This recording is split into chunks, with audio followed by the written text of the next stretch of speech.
and welcome to another fun-filled nonsense retrospective. I'm your host, as always, Rick. Joining me, as always, is Devon. Hello. Yeah, we've been getting a little bit further into our Dragon Age deep dive, which, this one's been a little bit of a long time coming, because this might be the thinnest of our episodes so far, and hopefully it's a bit of a peak we have to cross.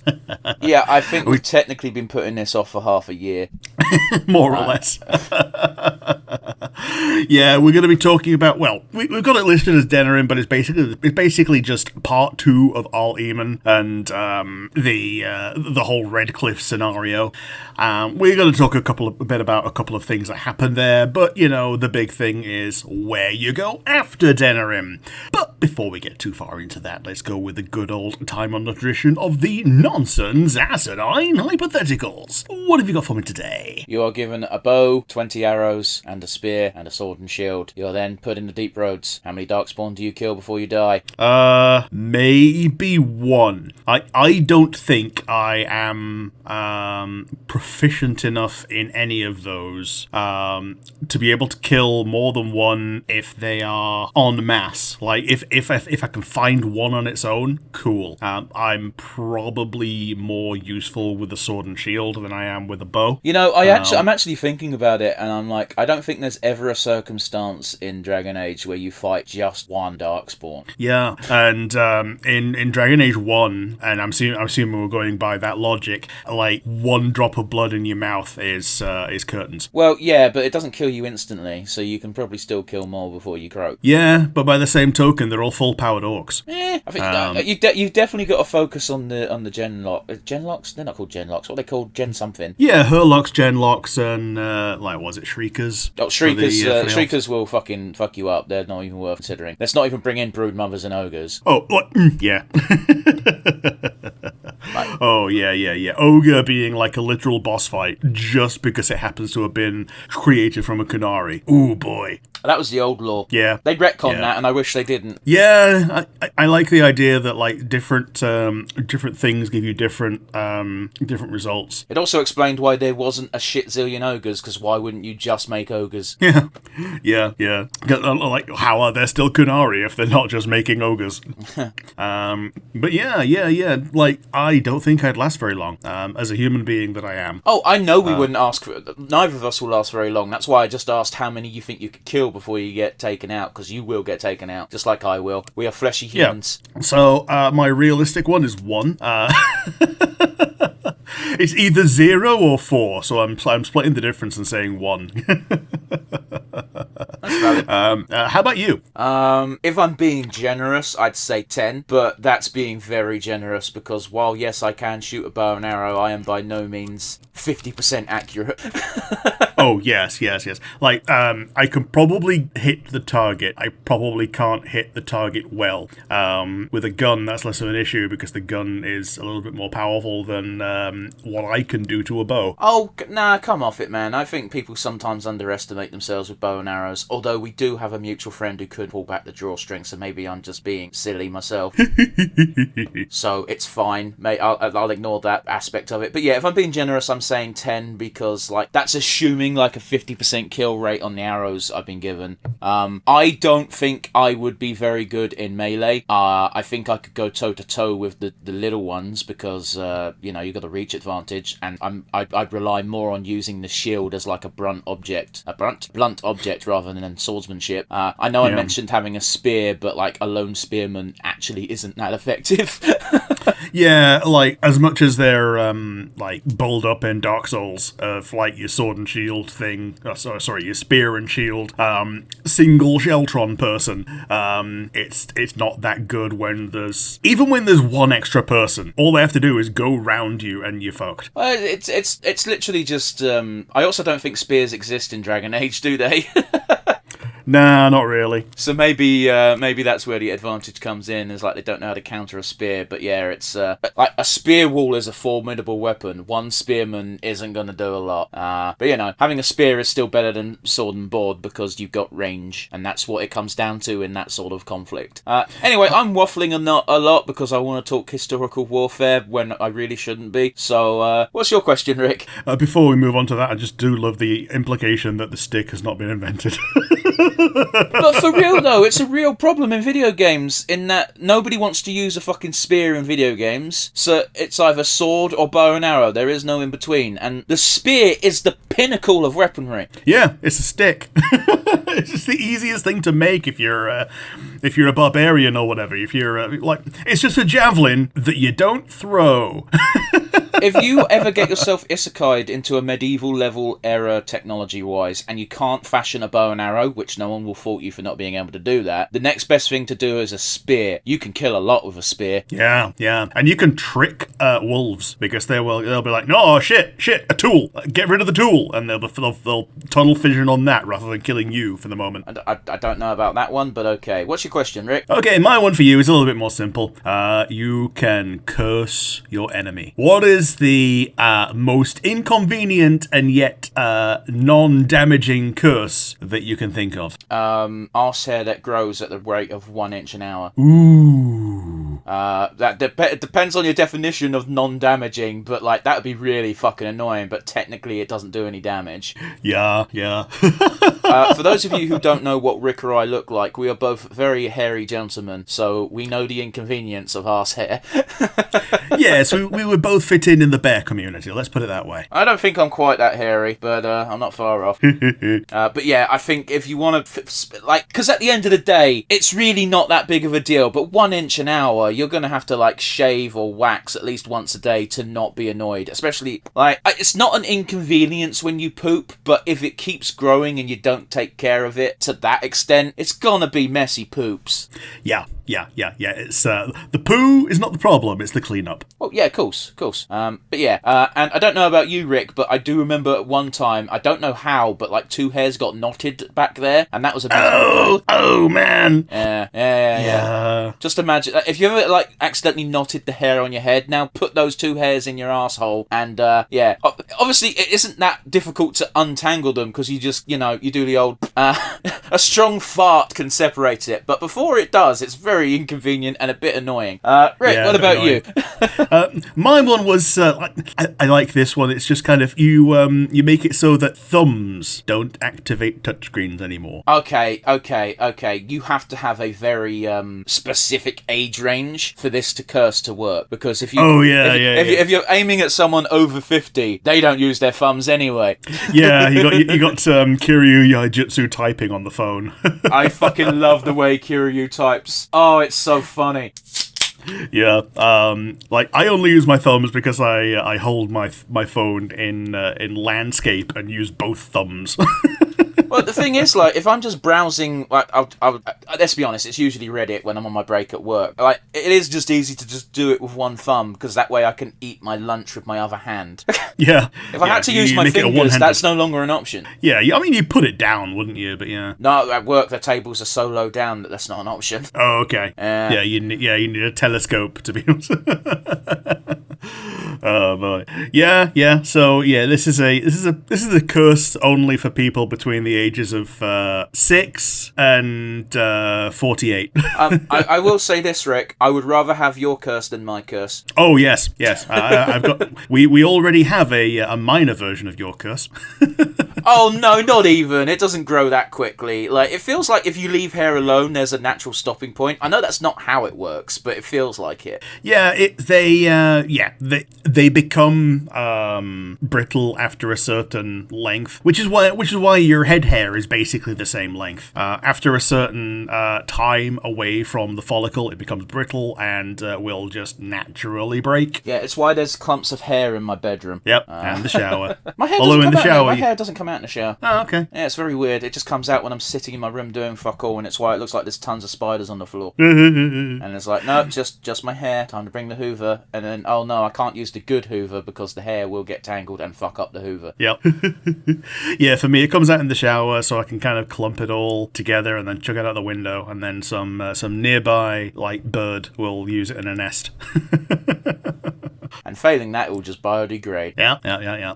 But yes, we're going to talk about Denerim. Like, the reason we're going into Denerim is that Bantegan goes, oh man, our Eamon is still sleeping, even though we killed the Desire Demon and like we saved the day, but apparently not well enough. Maybe go look for the Urn of Sacred Ashes. Yeah, so the title of the episode is going to spoil all of this stuff that Rick was trying to be coy and alluding to. The title of the episode is called The Urn of Sacred Ashes, but you might as well put an asterisk of, plus we're going to do some Denerim shit. So I can't remember who exactly tells you, but someone straight up tells you that Brother Jetna TV has been researching the urn, and he lives in Denerim. Go over there and get your clues. That being said, did we already talk about Zevran? If not, then this is a reasonable place to put it, that Zevran ambushes you. You'll absolutely encounter this at this point, because I believe he triggers after the first contract you fulfill, or, ally you gather. However, the travel between the Circle of Magi and not Denerim, Redcliffe is so short, there's a non-0% chance that you don't trigger the encounter yet. Yeah. He will ambush you after a certain point, at any time, with his hired trumpet, who's basically there to drop a tree. Yeah.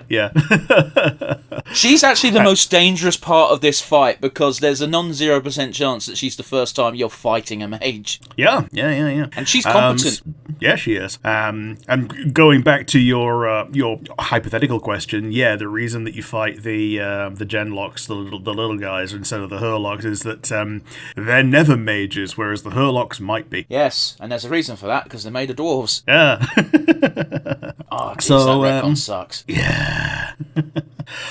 Yes, you fight Zevran, and you get the choice to end his life or not. And if you don't, he joins you, because, he's dead anyway if he goes back to the Crows, which, gets a little bit retconned later on. I don't like that retcon. There's a lot about the Antivan Crows that they just get worse with every game.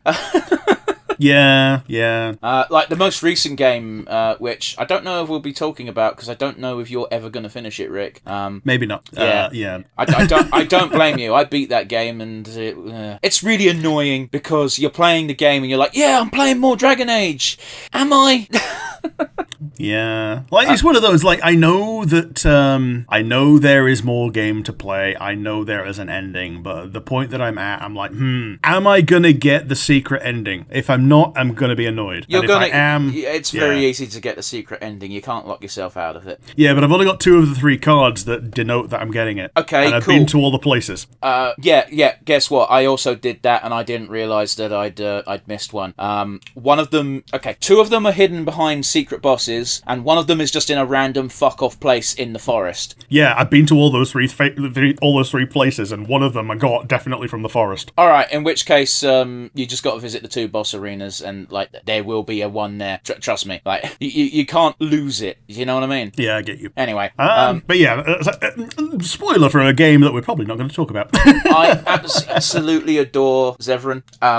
Yeah, I love his response to, "Why should I trust you? You just tried to kill me," and he just laughs and goes, "What do I possibly have to gain at this point?" Yeah, you kicked my ass. If I turn on you again, you're going to do it again. Which super isn't true, but like Zevran never tries, so it's fine. Well, depending on what happens later on and if he likes you. Yeah. He's also possibly the easiest character to seduce. I accidentally fucked this man about 4 times. I love that statement. Dragon Age Origins it's really easy to accidentally woo people, because it's all just based on the fucking approval meter. Yeah, it's all approval, and you need to be very careful not to do so. And the easiest way to do so is to already be in a relationship, because it gives you an option when you already are, saying, "Oh, I'm already in a relationship," blah blah blah blah blah. So yeah, get started on Morrigan if you want. I also think Zevran is one of the only characters that doesn't care when you tell him, no, you're not going to fuck him. Because Leliana gets really salty. Morrigan is a bit like, oh, you're fucking lost. And Zevran's just like, oh well, shot my shot.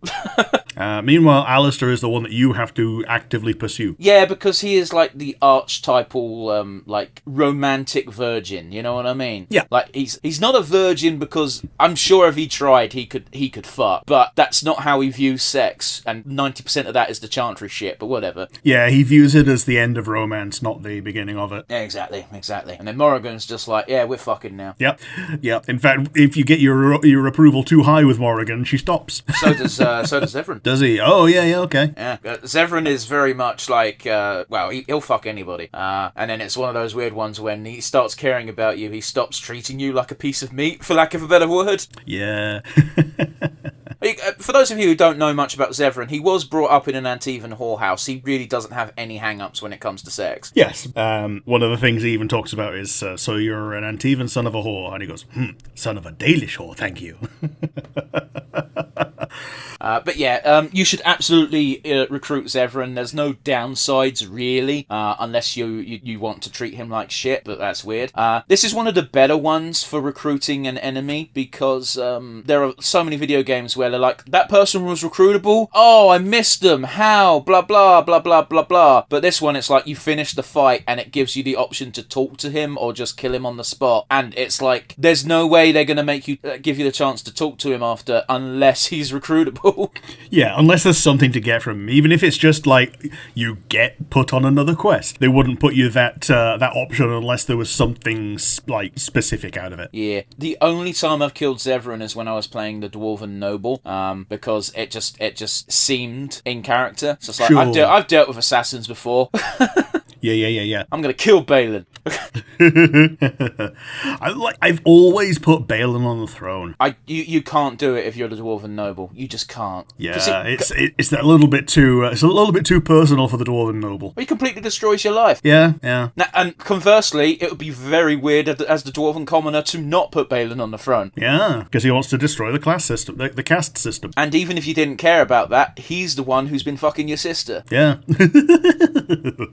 Yeah, so he's actually going to make your family important.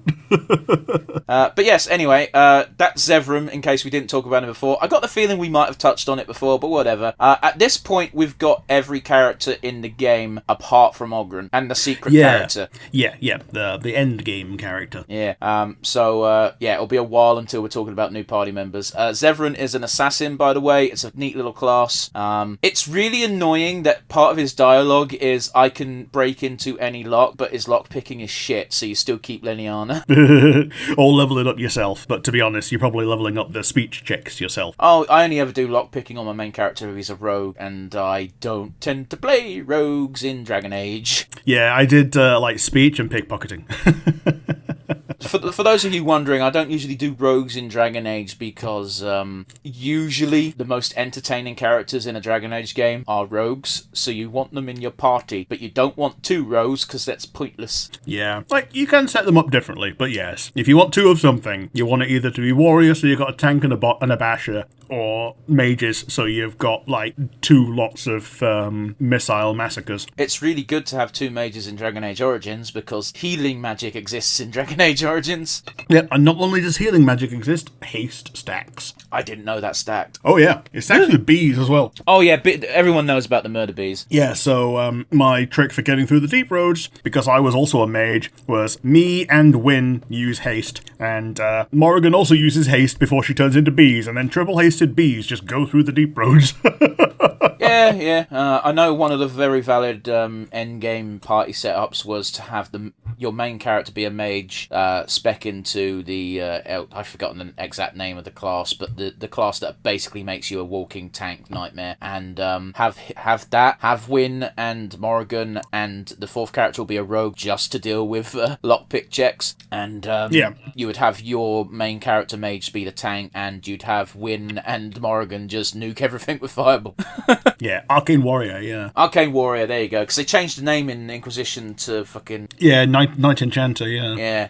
It is fundamentally different, because Arcane Warrior is like, I go like 25% into the Fade, and like you spend your entire life like it's mostly transparent after that. Okay. Which looks really shit, by the way, but oh well. Like, because there's no Arcane Warrior in the party, it feels like that's just like, oh yeah, this is here for you to pick. There's no Blood Mage, mage that joins the party. That's Jowan. So it seems like the player combo is Arcane Warrior Blood Mage, but I don't like Blood Mage, so I picked Warrior Healer. Yeah, no one should play Blood Mage unless you're playing an evil character, because I can't believe how many times it has to be said, Blood Mage is inherently evil. Yeah, like, I think there's a thing to be said for making Morrigan into a Blood Mage. But because, even then, that's not her type, that's not her shtick. Yeah, it's not her type of evil. She's a more personal and petty evil.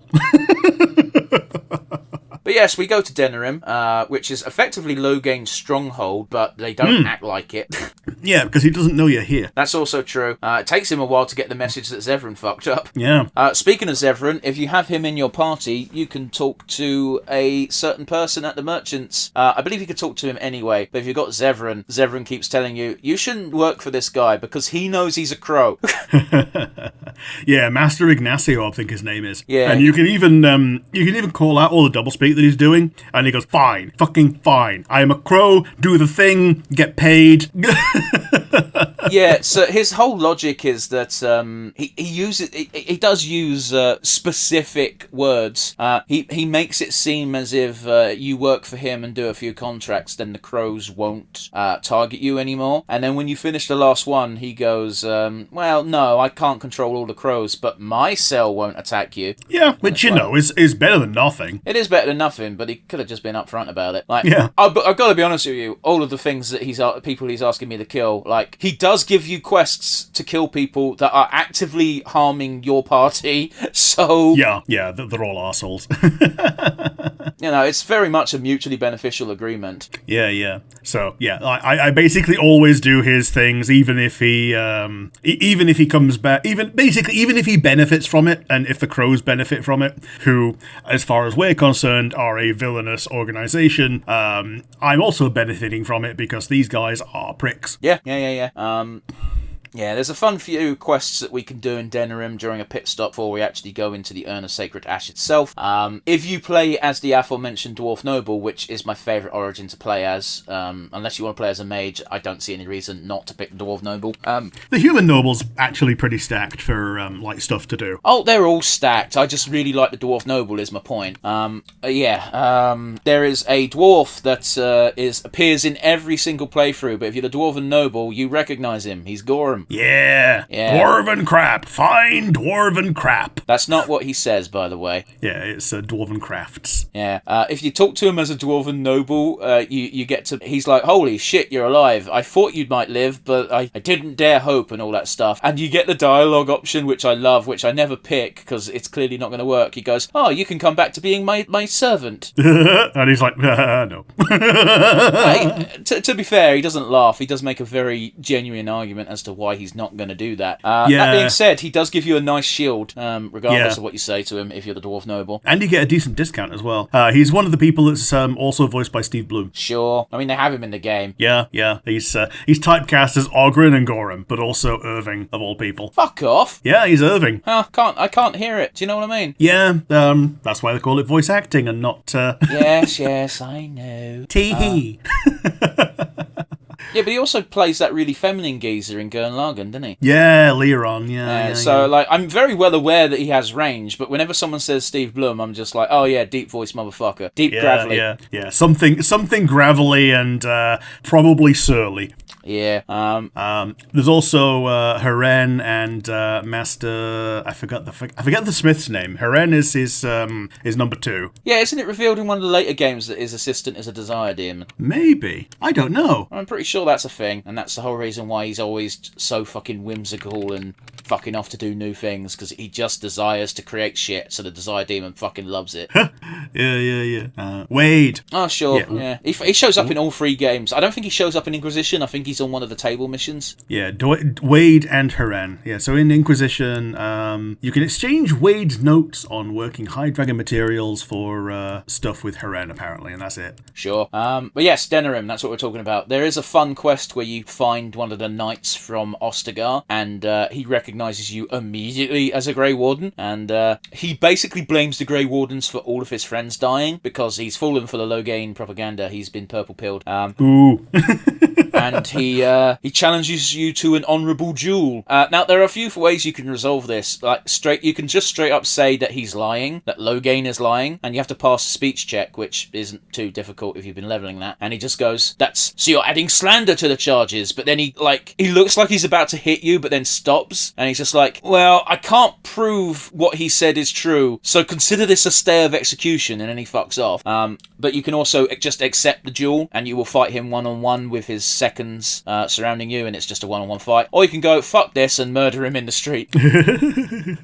Yeah, I think I think you can also do the duel, and it ends like relatively reasonably. Like he's got his seconds, and you don't murder him. I think that's generally what I ended up doing. If you do the duel, he dies. Okay. Yeah. The only way to save him is to convince him that Loghain might not be telling the truth. Yeah, probably that's probably what I would have ended up trying to do. Yeah, it's been a while.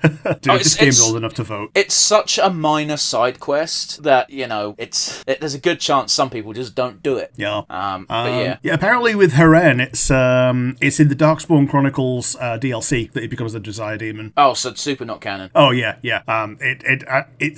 I think the implication is that he's only a Desire Demon in that timeline, and in normal timelines, he's just a man. Yeah, fair enough. I don't know where I absorbed that information, because that's one of the DLCs I never touched.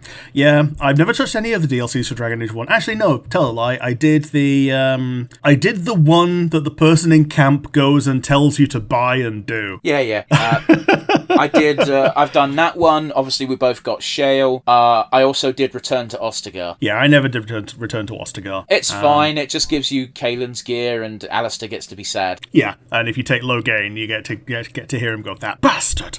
Yeah, because it says in the letters that everything Loghain thought was happening, and it's so weird because it kind of justifies half of Loghain's bullshit. Yeah, it's annoying. Anyway, and then you got Zevran. If you take him with you, it's so funny because you have this touching send-off for Kaelin, and it's Zevran, and he does not treat death with reverence at all. No, and he never met Kaelin. This is true. But yeah, we'll get to that at the end of this quest line, because stuff happens if you got Zevran with you. But yeah, anyway, Denerim, you can also start the city guard quest, where you talk to the chief of the guard, and he wants you to deal with a bunch of mercenaries. One group of those mercenaries are in the Pearl, which is the brothel, and when he sends you off there, he says these guys are rich idiot sons, so don't kill them, just beat them. And then he shouts, "I said don't kill them!" And he goes, "Sorry, used to talking to my lot." Sure. Yeah. Although it does let you know that if you do rough them up, then they're probably going to drop a decent amount of money. Okay, there is no roughing them up. The choice is make them leave by skill check or kill them, and if you kill them, you fail this quest. Yeah. Yeah, these guys are being little hoodlums in this pub, and yeah, you need to convince them to move on. No, the pub's the second one. Oh, the pub is the second one. The one we're talking about, this one goes to the Pearl, the brothel, and if you're going to the brothel, first of all, you can have sex with anybody you want, but more importantly, Isabella's here, and by Isabella, I mean Isabel. What's her name? Does it have an A? Oh, Isabella is our Isabella, yeah. Yeah, Isabella. Isabella's here. She's white in this game. Yeah, she's a random character creation in this game. Yeah. Although you can see some elements of her design in this early incarnation, only a couple.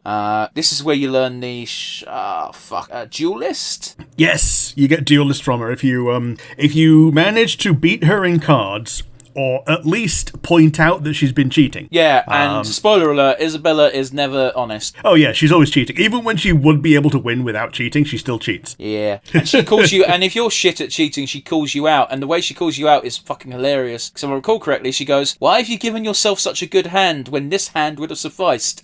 Yeah. Oh, Bart, why couldn't you at least forge plausible grades? A D turns into a B so easily. You don't think much of me, do you, boy?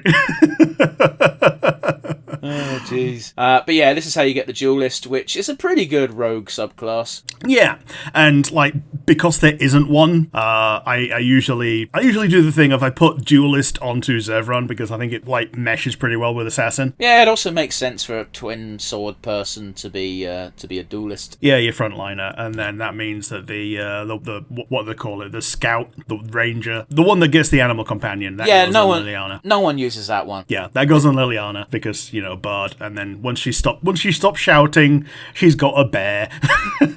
Yeah, the only use that I've found for the ranger subclass, which I've never personally used, it's something that was on the forums back in the day, it was if you have a blood mage in your party, you put the ranger in, and then you can just use the summoned animal for a blood bank. Oh boy. Yeah. So tell me again how blood magic isn't inherently evil. Yep. It's a very blood mage way of thinking as well. Jesus. Oh man. Oh man. It's like a black player in Magic. I'm sorry? People who play black in Magic. Okay, cool. You've got to be careful how you phrase that. Oh yeah, okay, shit, yeah. I thought you meant something completely different, and I was like, what? Wait, you heard my reaction? Yeah, I did. Oh boy. Oh man. No, that makes way more sense. Oh Jesus, I'm very sorry. Shit, man. Yeah, if if we were doing quotes for titles, I think that'd be it, wouldn't it?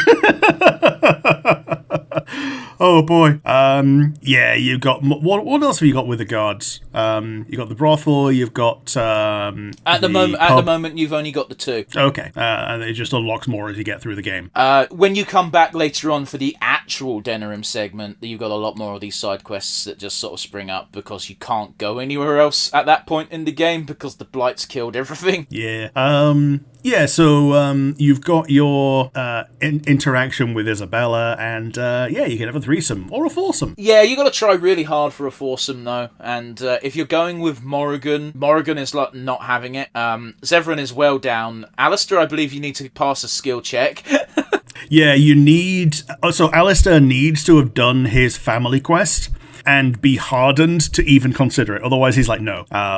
So yeah, you can take Alistair from no bitches to two bitches pretty quickly. You do it that way. If I recall correctly, you can also ask for special service in the Pearl, and the cutscene is just a guy awkwardly standing in the corner holding a feather, and then it zooms in on the bed and there's a nug in there. Yep. The feather and the nug. Yep. Yeah, this Dragon Age Origins was way more willing to be weird.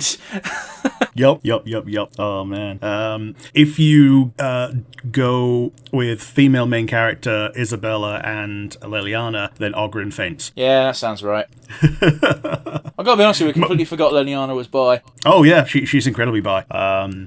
In fact, I think it's more implied that she's almost entirely lesbian, and if it's you, it's okay. Okay, that's not how I would want to see it, but sure, whatever. Yeah, because every other person that she's interested in is a woman. Okay. Yeah, there's not much else for Denerim side quests at this point in the game, so let's go and see Brother Genetivi's house. Yeah, Waylon. Yeah. Is basically his student, as it were, like someone who's like a disciple of Genetivi, and he's the only person at the house, ain't he? He is. He rightfully asks what the fuck you're doing, and he gets real defensive when you ask questions. Now, you can take Waylon at face value, but this is a video game, and I don't care. So I killed this guy the first time, and I've done it every game since. But apparently, on doing further research, if you take him at face value and jump through extra hoops, you can go somewhere else only to be ambushed by cultists and then come back and have to kill him anyway. Yeah, I did that. I went on the wild goose chase. Yeah, I think it's something you only ever works once, right? Yeah, so, yeah, he's, the Waylon that you meet is Imposter Waylon. The real Waylon is already long dead. Yeah. Yeah. Isn't he also a mage? It's not a mage. Well, he is a mage. Isn't he also a merchant? I don't think so. Okay. Yeah, there's another merchant around here that's like reasonably cool. Oh, there's a merchant in Denerim that is just a shop of magic items, but they all cost like 50 gold. And they're cool items, but you can only ever get one or two per playthrough unless you're doing, thievery. Yeah, thievery, and exploits. That's also where you buy lyrium potions, for the most part, which were a thing back in the day. Yeah, as were regular potions. It's only in Dragon Age... Dragon Age 2 still had potions. Dragon Age Inquisition is the one that limited potions, and it was a real punch to the teeth. It turned potions into Estus, but not in a good way. Oh, it was fine, but you have to adapt to that system when you go from infinite potions to no. Yeah, but by the same token, yeah, the limited potions that you have are free, as opposed to the potions that you have to buy and that you can have a million of. Yeah, but enemies will drop them like hotcakes. True. And that was probably the more unbalancing option, was solution. What words am I saying? The fact that so many enemies would drop potions was probably what threw off the balance so much with healing in that game. Yeah, I get you. It's a bit like Baldur's Gate 3, because they fucking give you thousands in Baldur's Gate.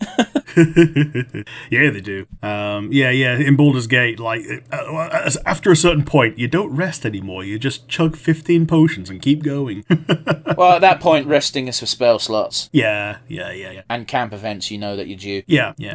But other than that, it's not resting, just prolongs your good elixirs. But yes, anyway, once you deal with Raylan, you can go into the back room, find real Raylan's corpse, and get your clue that opens up the map spot. We're going to what eventually becomes Haven Village, but at the moment is also the village of Haven, but way shittier. Yeah. So the village of Haven as inhabited by Chastened. Yeah, but really bad culty Chastened. Yeah, like they're culty Chastened Avar guys who are just crap. They're not even Avar. Avar are cooler. Yeah, they believe that a dragon that they've been feeding is Andraste. Yeah, they never really fully explain why they think this, which I think adds to the charm and of the cult. You know what I mean? Not that it's an enticing cult to join, but like it makes it more charming that you can't understand what bullshit logic they're using. Yeah, and to be honest, this is I think the only real dragon in the game, because the other ones are freaking the Archdemon. Yeah, you got the Archdemon, and if you do Morrigan's quest but don't trick Morrigan, then you also have to fight a dragon that's Flemeth. Yeah, you got Flemeth, which turns out to be her favourite secondary form. Yeah, because they go all in on Flemeth being a dragon in both 2 and Inquisition. Yeah, it's almost as if they like they like D&D and they like how dragons can transform into people. Yeah. Except no, this is Flemeth. She's a person who transforms into a dragon. Well, if you've been paying attention, Rick, she's not even a person. No, she's a spirit. I fucking hate this game. Yeah. Very important to note here on your trek up to Haven Village, if you have Sten in your party, you're gonna have a fun encounter. Oh, what does Sten do? Oh, you never done this? Oh yeah, this is where he goes, "We are going the wrong way. I'm taking control of this party. We are chasing the ashes of a dead woman. The blight is that way." It's like, Sten, buddy, we need troops. And I hate that you don't have that argument, because I think if you had that argument, Sten would stop for a moment and go, it's not, what you need is a choice to tell Sten, this isn't about the Urn of Sacred Ashes, this is about securing troops. This is not about an artifact, this is about the Arl, which gives us an entire city-state. And you've also got to bear in mind, unless you're a human or a Dalish elf, you don't believe in Andraste anyway. Yeah. Like Arl Aemon is also essentially your number 2 shot at a replacement king. So you're essentially like securing the entire kingdom with this. Okay, that's a bit of a stretch, especially for the fact that you have to dispose Loghain first. I think the troop argument makes more sense for Sten. True, fair enough. Sten doesn't care who the fuck rules for Elden. No, except he needs to know, because part of his quest is like go get information, come back. I'm pretty sure the Kunari know who rules for Elden. Yeah, but if it changes while he's out there, then that's also going to be part of his mission. Okay, but he doesn't care who it is. He's not trying to instate someone, is my point. True.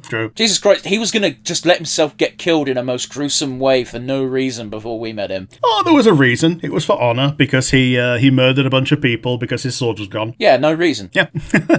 Honor is a made-up construct, and the Kunari throw away their honor whenever it suits them. Oh, yes. What certain Kunari do, like the Antam, they're basically they jump upon their sword from great height at the slightest provocation. Every Kunari not named Sten in Dragon Age Origins throws away their honor when it is suitable. Yep. Is that the script? Cool, we're bad guys now. Is that the script? Cool, we're good guys now because honor demands it. You didn't care about honor about 5 minutes ago when you unleashed poison. Don't worry about it. Yep. But yeah, the village of Haven itself, after you have a little heart-to-heart with Sten, honestly, it's just not worth bringing Sten here. Yeah, you can just skip that. Yeah, you can just avoid having this entire conflict. Like, if you've got Shale because of the DLC, which there's no real reason not to, even if you want to have 2 warriors that doesn't include your main character, you have Shale and Alistair, so you don't need to bring Sten. Yeah, Sten is like actively crap as well after a certain point because he can only have one specialization, whereas all the others can have two. Yeah, I've always preferred Ogryn to... Like, Sten is a fun character, but he's fun because he's dry and foreign. Yeah. He's a conversation character, not a combat character, which is just a shame because he should be ridiculously powerful, being, 1,000 feet tall. He's not that tall. No, he's not. Anyway, the village of Haven itself doesn't really contain much. If you go into the right houses, you will find some corpses, and if you didn't already know something was sus, that's your moment to be like, oh, we gotta kill some dudes. Yeah, they're like blood ritualist cannibals, all that shit, yeah. Are they cannibals? I don't see any farms. Yeah, but the real resources are in the ruins of the temple. True. They might be cannibals. I don't think they are cannibals, because I think if they're feeding the corpses to anything, it's probably to the dragon wormlings. Yeah, almost certainly, yeah.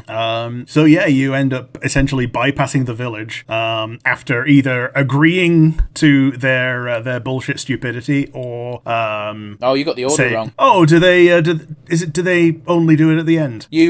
Okay, so the village itself, you just go straight through, then you go into the ruins of the temple. You can do all the amount of bullshit you want in like the first few chambers, and then you get to a chamber where you meet the leader of the cult, and that's when he offers you, we believe Andraste is the dragon, don't harm the dragon, and taint the ashes for us, and then we'll leave you alone. At that point, you've killed about 3/4 of their dudes, so it's really stupid to take their offer. Yeah, so basically you do it once and then reload because it gives you the is it the Berserker? No, it's not the Berserker. The Reaver. The Reaver, yeah. This is what the Iron Bull is. Yeah, it's all about... I guess it is cannibalistic a bit. It's all about... But it's basically blood magic for warriors, but not quite as sinister because you're explicitly doing it on enemies. It's less about stealing life force and more about blood is spilled, now I'm stronger. Yeah, it's not just blood magic, it's dragon blood magic, which is apparently why Kunari can just do it without taking the blood ritual because they've got enough dragon blood in them that it just works. Yeah, fair enough. But yes, for everyone else, you need to do a dragon blood ritual so you get some blood from quote-unquote Andraste, and then it unlocks your primal rage.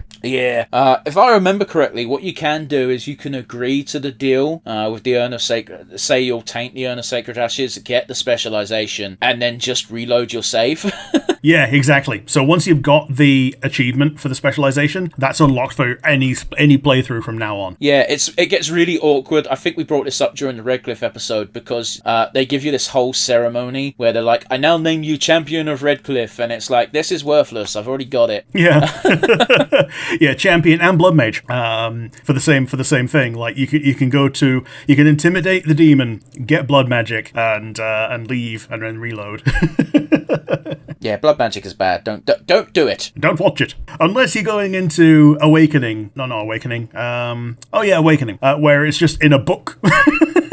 Yeah, all the specializations are just books in Awakening. It's a very odd way of doing it. Yeah, especially, like, it's really weird for the ones that are actually ones you have to go out of your way for, like Blood Magic and Reaver. Less of an issue for things like Duelist, because that's just stab people. It's just like, have you ever seen Ravani or Antivans? They're duelists. Yeah.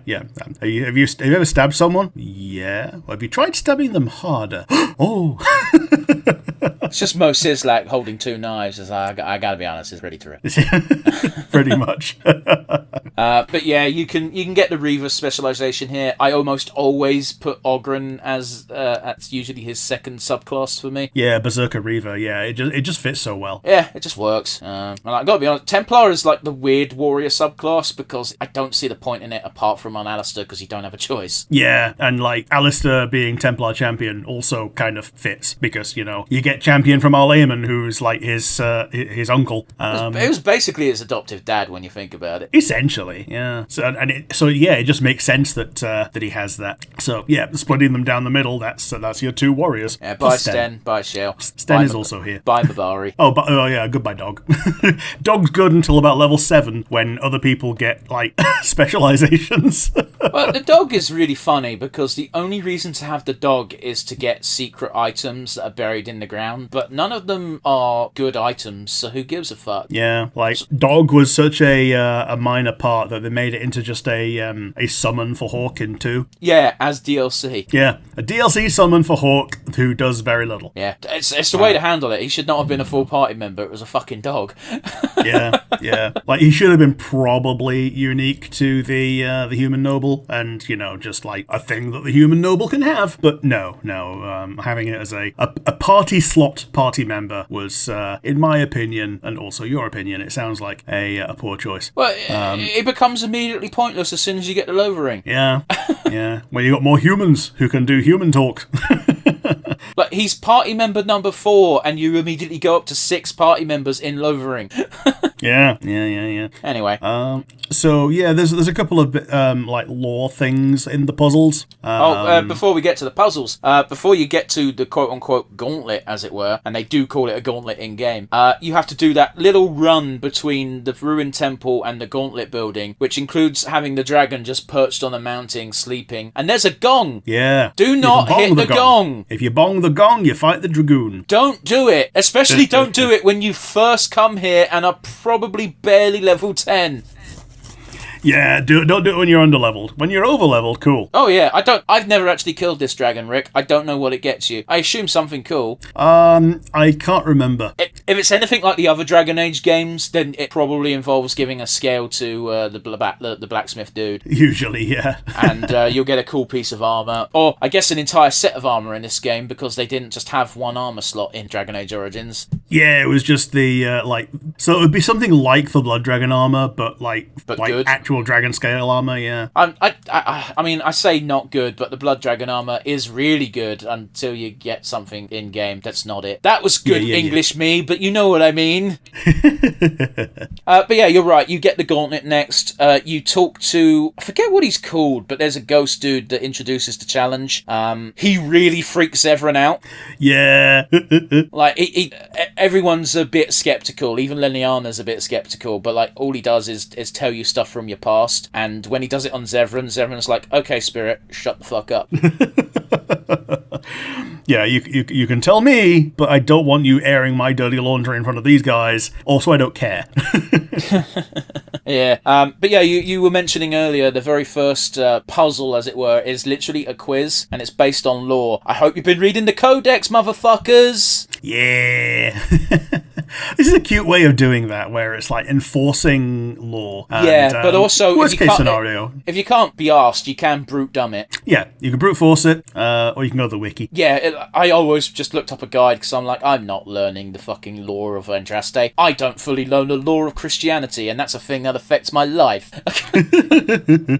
Yeah. But yeah, if you get a question wrong, the spirit that asks you the question gets pissed and turns into, I think they turn into rage demons, but I might be wrong. It might do, yeah. Like, well, rage demon is just a it's just a conviction demon, you know. It's fine. It's sanctioned by the temple. It's fine. Oh no, I'm not calling them literal rage demons because I think they keep the name of whatever fucking ghost they were before. I mean, the shape they take and the moveset they get is rage demon. Yeah, probably about that. I think, aren't they black instead of red? It might be, yeah, because they're just shades, aren't they?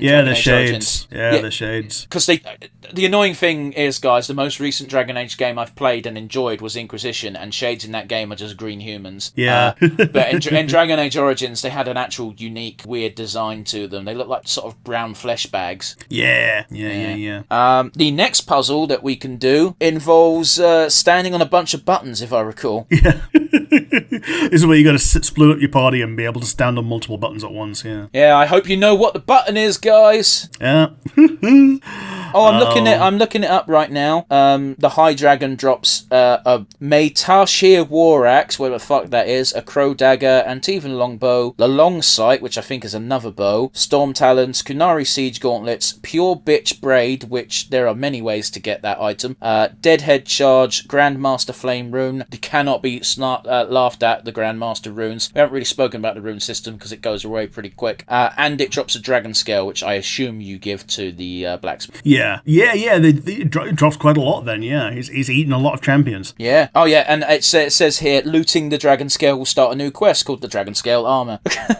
So yeah, yes. Once you beat the gauntlet, as it were, you actually no. There's a final task, isn't there? The final task is there's a giant pillar of flame in front of the urn itself, and the only way to get through is can't remember the exact wording of the fucking puzzle, but it says something, and the answer is to just take off all your gear and you can walk through it. Yeah. And that's when you've gone. I think once you do that, you get to the next part, and the next part is literally the end. So most people are still naked. What happens is it's great because you only have to take the armor off of your character, but because all the other characters have to walk through as well, it's implied that after they see you walk through it, okay, they then do it. Yeah. But yeah, the Grandmaster, I think I'm calling him the Grandmaster, the ghost guy that you met at the beginning of the gauntlet reappears and is like, congratulations, blah, blah, blah, blah, blah, blah, blah. If you're doing it properly, you will just take a pinch of the ashes to heal our Lehman. If you're being evil, then you will taint the urn. I've never actually done this, Rick. Yeah, so I've done it for the specialization. You take the urn, and the idea is once you do that, then everyone who is an Andrastite which is basically Liliana and Wynn, will just go no and turn on you. That's fine. It's even worse with Liliana because if I recall correctly, like even not bringing her doesn't work. If you meet her at the party, she's like, "You're a fucker. I hate you." Yeah. It's like, I know what you did. I hate you. I'm leaving. Yeah. But yeah, if she's there, then you have to fight them to the death. Yeah. There's no good reason to taint the urn, in my opinion. It's even weirder in the world of Dragon Age because it's real. Yeah. And also, if you are tainting them, you still take a pinch of the untainted. Yeah. Yeah, he's like, yes, you can take a pinch. I'm not gonna like begrudge you that, but yeah, bleed and the rest of it. It's so fucking. Oh, it's so mean. I also love the implication that the Chasing are too fucking stupid to do this gauntlet. Yeah. That's literally why they've been waiting for you to do it for them. Yeah. Also, no matter what happens, if Liliana has died here, she gets to when she shows up again in 3, like essentially unexplained. You can press her on it, and she's like, "Yeah, so I woke up in the ashes, and if you had them tainted, then yeah, I woke up in the ashes in unfathomable pain." Oh, so yeah. Fair enough. Yeah, because she shows up in 2 and 3, doesn't she? Yeah. Regardless, that's very weird that you can kill characters that do show up in future games. Right, they have to. So they reveal in if you did kill Liliana, then the one in 2 and 3 was a spirit. Oh, okay, sure, fuck it, whatever. Oh boy, is that a fucking hand wavy bullshit answer. Yeah. Oh, so Rick, I'm mad. So after 3, if it's the spirit one, then she just ascends and like stops existing. Fine, whatever. Fuck it. I'm not so. Looping back around ever so slightly. There is a great. If you've got Zevran with you and you approach the urn, you've got various inspired lines. I know Alistair and Wynn are both like, "Oh wow," and then it just cuts to Zevran who just goes, "Nice vase." And I don't blame Zevran for being really annoyed at this point because you've had to do some bullshit to get here. Yeah. And if you it's so weird that he still doesn't believe in it even after seeing it. Well, there's seeing a thing and believing the lore behind it. But the ashes work. Yeah, it's a phoenix down.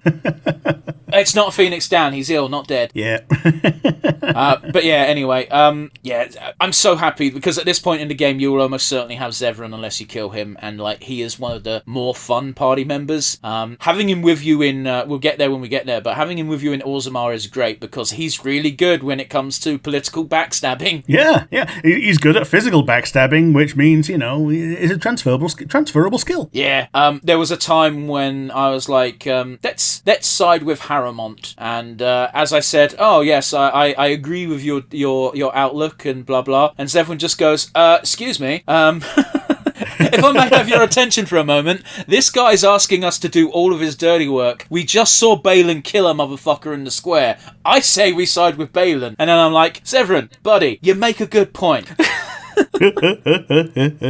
Like, Harrowmont is very definitely the quote unquote good outcome for dwarves, but not really, because it's just a traditionalist outcome for dwarves from a guy who's not evil. The reason my logic for that playthrough for picking Harrowmont was literally just because he's the one who came to me, whereas Balin only ever sent representatives. Yeah. But sod's law, I happened to have Zevran with me, and I was like, Balin's a dick, and I know he's awful, but I also know that ultimately he's better for dwarf society. Yeah, history is paved with Balins. Like, if I didn't play as a dwarven noble, I wouldn't know how much of a dick he was.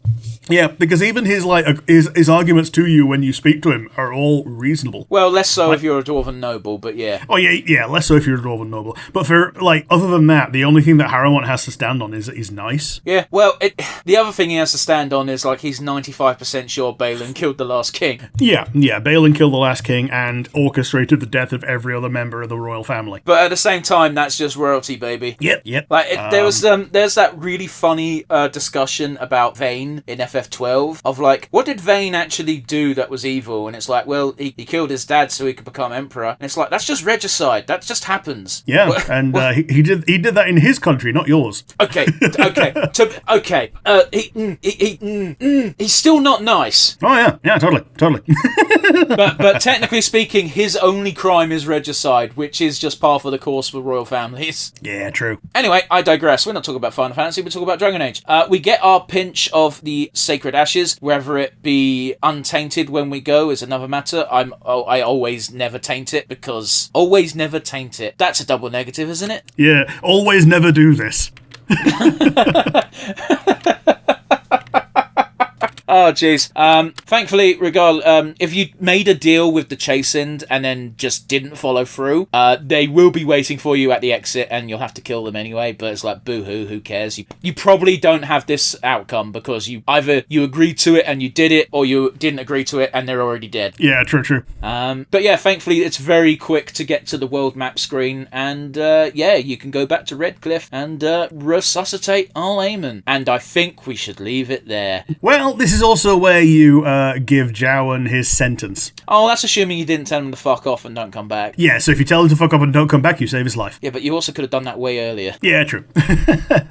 Yeah, at this point, I technically sentenced him to death by telling everybody, oh, he was very helpful. And he's like, yes, they'll put that on my gravestone, won't they? Yeah, if you do let him go, then he shows up again under the name Levin. Yeah, Jowan deserves death. Yeah. First and foremost, he is a blood mage. Secondly, if you are a mage yourself, he fucked you. Yeah, he drags you down with him just to get his phylactery, and he discards his girlfriend immediately. Oh yeah, regardless of what scenario, whether you helped Irving or were being subtle, or just helping Jowan, that girlfriend gets fucked. In fact, Irving sending you undercover in the first place is specifically to fuck that lady. Yeah. Anyway, I digress. Third and foremost, it may not have been on purpose, but the events of Redcliffe are directly tied to him. Oh yes, he's the one that put Al Aemon into his super sleep. Yeah, he put Al Aemon into the Odin sleep, and he's only still there because someone caught him and didn't have the heart to kill him straight away. Yeah, Jowan is bad at his job, and Jowan has made every single poor life decision. There's nothing he can do to make up for it, is the problem. And it's all well and good feeling bad. Yeah. But there's the moment you dip into blood magic is the moment you're irredeemable. Yes. I'm trying to think of any party member that's a blood mage, canonically. Meryl. You're right. And Meryl only gets a pass because I love her. Yeah, because she's cute. If you want to call me a big old fucking hypocrite, but that Elfussy is enough to redeem blood mages. Yeah, she's so innocent, even after doing a lot of evil. Because, oh man, the fact that she just goes, oh no, I've murdered everybody again. I think one of the saving graces with Meryl is she does only ever use her blood in canon scenes. Yeah, it's only ever her blood, so she doesn't do it the Imperial way. She does it the Keeper way, and she She even glamours it up as thorns, so it looks like it's keeper magic. Yeah, so listen to me as I talk myself around in circles trying to justify why Mel's okay, but Jowan needs to die.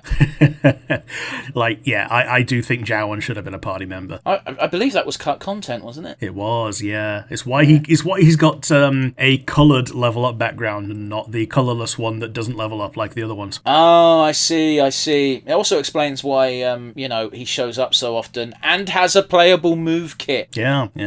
Although that being said, sending Jowan into the Fade is a bad idea. Oh, yes. He's only there for himself. Well, he doesn't get tempted by the demon, and he does help you, but he's just crap to control. Oh yeah. Well, you're not there to do a fight, really, are you? You're just there to have the conversation and leave. You have to fight. Do you? Okay. The only time you get a conversation is if you're playing as your main character and you accept the demon's deal. Which, if you do that, you're very firmly on an evil playthrough. Yeah, but you can also intimidate the demon and get all the rewards through an intimidation check. Okay, sure. Never did that myself. You can also send in Irving, and I love Irving because he's just so tired of everything. Yeah. Every single time the demon speaks to him, he's just like, I've done this so many times. Yeah, you're not the first demon to offer me the world. You're not even the first demon to offer me the world this week. The final conversation where he just grumbles as the demon is talking to him is so fucking funny. Oh man. No, Irving's like the OG. Like even Morrigan behaves very similarly, but that's just because she's very confident in her own power rather than what a demon can offer her. Well, that's just it. It's like Morrigan is possibly the only good example of someone being taught magic outside of the circle. Yeah, because she was not including Solus because he doesn't count because he's a god king from space. Yeah, there's Morrigan, Solus, and Hawk are the ones that I can think of off the top of my head. Yeah, and Hawk, Hawk's dad was a mage. Yeah, was a mage, probably was a circle mage at some point before they became, an apostate. So Hawk/Bethany, and even Bethany ends up either a warden or a circle mage. Yep. But if you have Bethany, that means you had a less fun Hawk. I mean, I played Warrior Hawk. Bite me. Yeah, fair enough. Guess what? Carver sucks. He does. Like, yeah, he became a Templar. Like that. Oh, how much do you have to suck to be like, yeah, I'm going to join the organization that hunts my brother or sister just because I hate them? It's very annoying because it's very clear that the writers were just like, okay, we need him to join something if he doesn't go on the expedition. So he's going to get written out by joining the Templars. And it's like, it feels like no one stopped for half a second to think as to why that makes no sense. Unless he's a cunt. Yeah. Carver is awful. Fucking fight me, Carver stands. If you're a fan of Carver, you're a bad person. Yeah. Like, okay, that might be a bit of a stretch, but like, I can understand being a fan of characters because they're, despite there being evil, dickhead, McGee, mega bastards, they're still charismatic or fun or well written. Carver is none of these things. Carver's not well written. No, he's not. But yes, that's it for today. So we're getting to our final three. So from this, do you have a favourite moment? I think it's going to have to be like Sten stepping up and being like, granted, he's got a very narrow point of view, but of course he has. He's a Kunari. That sounds racist, but you know what I mean. Where he just steps up and just goes, we're going, as you say, we're going in the wrong direction. I'm taking control now. Yeah. To be honest, I want to pick the same moment, but I'll pick a different one now to just so we talk about two different things. That's fine. I mean, I'm pretty much done. I doubly like the fact that Sten always respects strength, whether it be physical or mental. Yes. If you beat him, he will just follow you again. Oh, yeah. Like, mental strength, including, like, being able to rhetoric around something, because while he doesn't like people just hiding behind words, he doesn't mind if they could really back up what they're saying. To a degree. Like, it's jumping way forward in the timeline a bit, but there's a point near the game where he calls you a fine soldier, and you can just respond with, I'm not really a soldier, right? And Sten's just like, I know. That's really cute. And depending on what background you've got, you really aren't. Oh, yeah. If you're not... Dwarf and human not noble. They're the only two that can argue they might be soldiers. Yeah, human noble, dwarf noble. Yeah, that's pretty much it. Everyone else is like a rogue at best. Yeah, or a mage, and they're definitely not soldiers. Yeah, even if you're a Dalish or alienage elf warrior, like those are not soldiers. Well, a Dalish elf, you're very explicitly a scout. Yeah, you're a scout who happens to have like more than 0 muscle. Yeah, but anyway, a scout with strength 2. But anyway, I thought Sten's encounter is probably the best moment in this stretch of the game. This stretch of the game is annoyingly long. Yeah, it is. Like, it makes Redcliffe the longest part of the game. And basically it means that this is Redcliffe the game and friends. So Orzammar feels longer because of the amount of time you spend in the deep roads, but we'll get there later.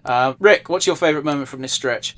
Well, it's going to be the absolute final pinnacle culmination when you give Eamon the ashes, he comes to. All of this was not for naught, and you get to be a champion. It's like an awesome moment of crowning for you. Pretty sure you get the champion title earlier from Ban Tegan. Do you get it from Tegan? Okay. Yeah. But either way, this is like the one time where it really feels like the tides have turned in your favour.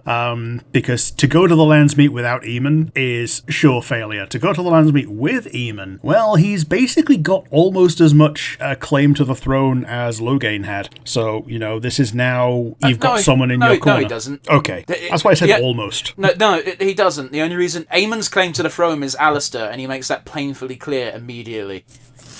Sure. Like, Aemon has no claim at all. Okay. He's the one who has the idea of, we do have someone who has a claim to the throne, and it's sitting right next to you. And Alistair's like, well, can we not do this? Please no. Yeah, but that's the thing that always tickled me, is like, Alistair knows that he's Kaelin's brother. Yeah, whereas everyone else thinks that he's just one of Eamon's bastards. Yeah. Just because Eamon took so much of a shine to him and essentially raised him. What was the fucking line? It was like, well, to be fair, I only ever met Kaelin once. It was when we were both 11, and it amounted to, hello, my liege, and then Kaelin went, ooh, swords, and ran away. Oh, I love Alistair. Yeah.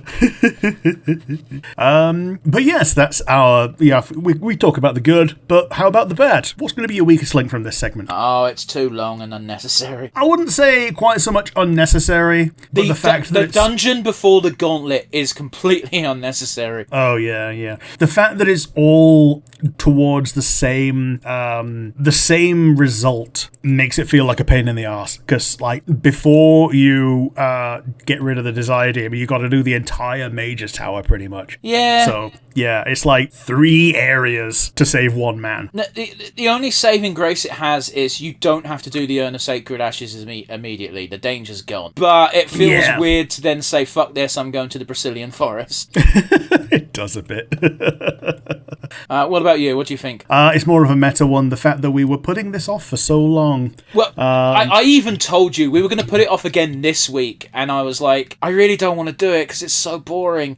Yeah, but we had to rip the Band-Aid off. And yeah, it's a meta thing. It's the fact that because it's the kind of like a lull in the game is what has made us put it off for so long. In that, yeah, we've got a bit of fatigue when it comes to this. Yeah. So yeah. I compare it to any other of the ally quests. Like the Mage Tower, it's its own self-contained thing. Who cares? Brazilian Forest, it's all self-contained. Orzammar, all self-contained. Redcliffe, you gotta go fucking everywhere. Yeah, you gotta go Mage Tower and then Chain of Deals, this, that, and the other. Oh, Jesus. But yes, we like to end on a high note. Do you have an MVP? I mean, it's super cheating, but I'm gonna give it to Zevran because he's by far the most entertaining companion during this leg of the quest, because he just does not believe in it at all. So he doesn't have to care about affection points. He's totally willing to shit on religion, and Leniana and Wynn don't like it, but they can't do anything about it. Yeah, here's the thing. I'm going to agree with you. And, it's definitely Zevran during this segment. The fact that he can just be a snarky little bastard and just go, ooh, nice vase.